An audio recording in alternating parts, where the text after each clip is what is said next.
was a huge impetus for logistics industry, and e-commerce brought in a lot of technology, and e-commerce logistics itself evolved as an industry within logistics industry. And right now we have people talking of quick commerce. So I think one of the facts has been, like, the technology has made logistics more efficient. Another aspect of technology is always the deflationary effect it has on the deflationary effects it has on the services. For example, we haven't seen the airlines prices, ticket prices, except the one-odd cases, shooting up in the last few years. The prices of the tickets have remained stable. Similarly, I think technology has played a big role in reducing the cost of logistics. Today, one can pick up a shipment from anywhere in India and deliver to anywhere in India for less than $100, which was unthinkable around 10 years back. So it, first of all, logistics became efficient. Now logistics is becoming quicker, and I'm sure going ahead it would be like logistics with more and more things being delivered to your home. I think logistics would end up becoming one of the leading employment generators in the country. Well, one thing we keep on hearing about is quick commerce nowadays. It's impacting lives. It's delivering fast. It's doing a lot of stuff for Gen Z. In fact, how do you see this particular e-commerce, quick commerce, in fact, coming up? How do you see it's changing your industry? How prepared are you for this? Is it going to be a large-scale disruptor for your industry, or it's going to be one of the trends? I think industry is going to be disrupted, but there'll be an evolution. When e-commerce came in the beginning, people thought like e-commerce was just a disruptor, but now it has become a way of life. I think similar thing will be about quick commerce. So in my opinion, today the difference between e-commerce and the quick commerce is, I would put it in simple terms, I would say quick commerce is like a kirana store where you get a select merchandise replenished fast, and an e-commerce site is like a super or a hyperstore, or more than a hyperstore, multiple hyperstores pulled in together. So the change in lifestyle is going to be, customer is going to expect things faster. So there will be items which would be delivered to you in half an hour. There will be items which will be delivered to you in few hours.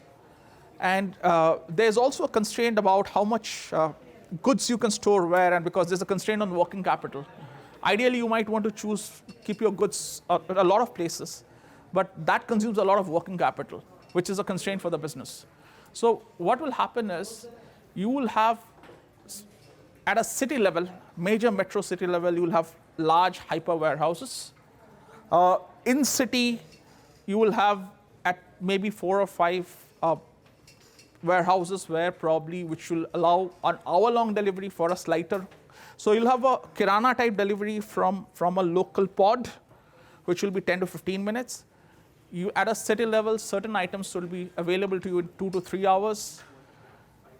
Rest of the stuff would be available to you same day or next day, depending on the time of the day you order. And at a 300-kilometer radius from the large cities, from those hyper warehouses, you will be delivering at a much larger audience across India. And let's talk a bit about the cross-border logistics. How are you managing it? And at the same, when wars are happening in certain parts of the world, is it disrupting your business when it comes to cross-border logistics? So cross-border logistics is a very small part of the business that we do currently, of our total business.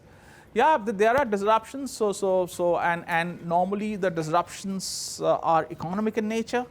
The prices of your container goes up, and container prices go up, fuel prices go up. Those are some of the things. COVID, for example, sent the prices of cross-border logistics through the roof, and yeah, so those are disruptions which happen, which affects the supply chain. Okay, and let's talk about the last few things, which are what are the new trends emerging in your sector? What are the latest things you're keeping a tab on or keeping the eyes open for, which can be good for you and which you can really look at for expanding your business? So new things always emerge in consumer trends. For example, quick commerce is something new. Use of data is new. What I think the way logistics itself has changed. Couple of years back, logistics companies primarily used to send envelopes and documents. Now, with the advent of WhatsApp, you were in, unless you were sending an original document, you were essentially sending an image. Now, a lot of images are electronically transferred. Similarly, a lot of procedures, governmental or banking procedures on banks and governments was the biggest, or government procedure related transfers were the biggest source of logistics. Now those are all gone because we have gone into, things have been digitized.